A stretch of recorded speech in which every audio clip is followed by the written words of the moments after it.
sa pang-aabuso, sa fake news.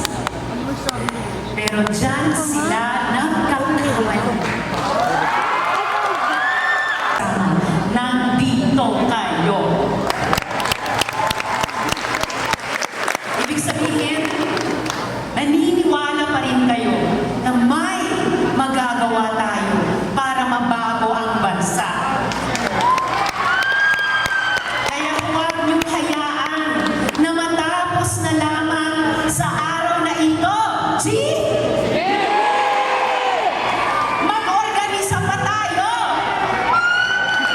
Mag-engganyo pa tayo ng mas maraming kabataan. Mas palakasin pa natin ang mga boses ng mga handang manindigan. Mas palawakin pa natin ang network natin at inyong network na ito. Kapag mas marami pa ang katulad ninyo na mulat, organisado at kumikilo sa pagbunyag sa pagkapekeng Pilipino ni Alice Guo. Kasamang naghahanap ng hustisya para sa mga biktima ni Pastor Apollo Kibuloy at ni Senyor Aguila.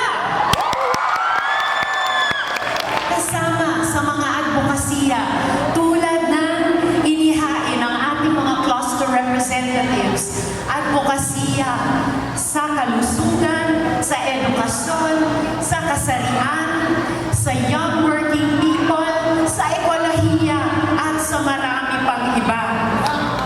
Kasama sa pagsingil sa transparency and accountability sa ating bayan.